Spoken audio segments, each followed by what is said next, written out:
এখন থেকে চাইলে আপনি খুব সহজেই বিকাশ অ্যাকাউন্ট থেকে নগদ অ্যাকাউন্টে ফান্ড ট্রান্সফার করতে পারবেন। কিভাবে বিকাশ থেকে নগদ অ্যাকাউন্টে ফান্ড ট্রান্সফার করবেন এই ভিডিওতে ইন ডিটেলস দেখাবো। বিকাশ থেকে নগদ অ্যাকাউন্টে ফান্ড ট্রান্সফার করার জন্য বিকাশ অ্যাপের মাধ্যমে অ্যাকাউন্টে লগ ইন করতে হবে। এরপর আমাকে বিকাশ অ্যাকাউন্ট থেকে নগদ অ্যাকাউন্টে ফান্ড ট্রান্সফার করার জন্য সর্বপ্রথম বিকাশ টু ব্যাংক এই অপশনে ক্লিক করতে হবে। বিকাশ টু ব্যাংক এই অপশনে ক্লিক করার পর আমাকে ভিসা ডেবিট কার্ড অপশনে ক্লিক করতে হবে। আমি ভিসা কার্ডে ফান্ড ট্রান্সফার করার পর নগদ অ্যাকাউন্টে এই টাকাটি অ্যাড মানি করতে পারবো। এরপর ভিসা কার্ডের নাম্বারটি আমাকে বসাতে হবে।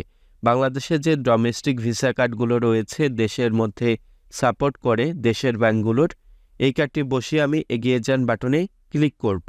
আমি যে কার্ডে ফান্ডটি ট্রান্সফার করছি কার্ডের মেয়াদ অবশ্যই থাকতে হবে। এক্ষেত্রে আমি 50 টাকা ট্রান্সফার করব। সর্বনিম্ন দৈনিক 50 টাকা এবং সর্বোচ্চ 50,000 পর্যন্ত আমি ট্রান্সফার করতে পারবো।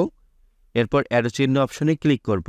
12.5 টাকা করে চার্জ নিচ্ছে আমি যদি ভিসা কার্ডের মাধ্যমে ফান্ডটি ট্রান্সফার করি। এরপর আমি অ্যারো চিহ্ন অপশনে আবারও ক্লিক করব পিন নাম্বার বসিয়ে।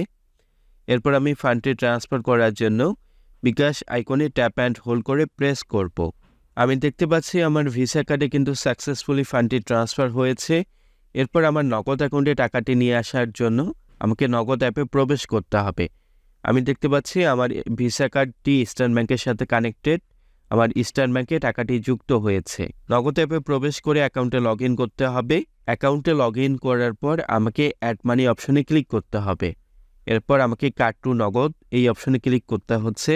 এরপর আমি ভিসা কার্ডের মাধ্যমে ফান্ডটি ট্রান্সফার করেছি। ভিসা কার্ড অপশনটি সিলেক্ট করব। এরপর আমার নাম্বার, এই নাম্বারটি আমি সিলেক্ট করব। আমি 50 টাকা বসাবো। ইমেল আইডি বসানোর প্রয়োজন নেই। এরপর আমি আবারও পরবর্তী অপশনে ক্লিক করব। আমি যেহেতু কার্ডটি সেভ করব না, ভেরিফিকেশন করব না, স্কিপ করব এই অপশনটি। এরপর আমাকে কার্ড নাম্বার বসাতে হবে।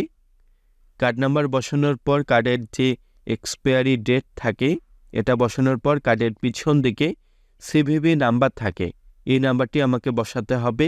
এরপর কার্ড হোল্ডার নেম, যার নামে কার্ডটি তৈরি হয়েছে কার্ডের মধ্যে দেয়া থাকে, নামটি আমি বসানোর পর আমি চাইলে রিমেম্বার করতে পারবো, আমি রিমেম্বার করব না।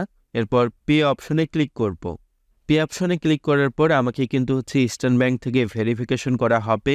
ইস্টার্ন ব্যাংকের মোবাইল নাম্বার এবং ইমেলের মধ্যে কিন্তু একটি অথরাইজেশন কোড যাবে, কিছুটা সময়ের প্রয়োজন হবে। দেখতে পাচ্ছি আমাকে ইস্টার্ন ব্যাংক থেকে ওটিপি কোডটি পাঠানো হয়েছে। ওটিপি কোডটি বসানোর পর আমি যদি এখন সাবমিট অপশনে ক্লিক করি তাহলে প্রসেসিং হচ্ছে, কিছুটা সময়ের প্রয়োজন হবে, আমাকে একটু অপেক্ষা করতে হবে। দেখতে পাচ্ছি আমার যে পেমেন্টটি সাকসেসফুলি হয়েছে, আমার নগদ অ্যাকাউন্টে কিন্তু দেখতে পাচ্ছি টাকাটি যুক্ত হয়েছে। এভাবে চাইলে আপনারা খুব সহজে বিকাশ অ্যাকাউন্ট থেকে নগদ অ্যাকাউন্টে টাকা নিয়ে আসতে পারবেন। এজন্য আপনার ব্যাংকের ভিসা কার্ডটি ব্যবহার করতে হচ্ছে। আপনার বিকাশ থেকে ভিসা কার্ডে ফান্ড ট্রান্সফার করার পরে আপনি নগদ অ্যাকাউন্টে অ্যাড মানির মাধ্যমে টাকা নিয়ে আসতে পারবেন। এক্ষেত্রে আপনাকে 12.5 টাকা করে চার্জ দিতে হচ্ছে। অনেকে এভাবে ফান্ড ট্রান্সফার করতে যাচ্ছেন কিন্তু করতে পারছেন না।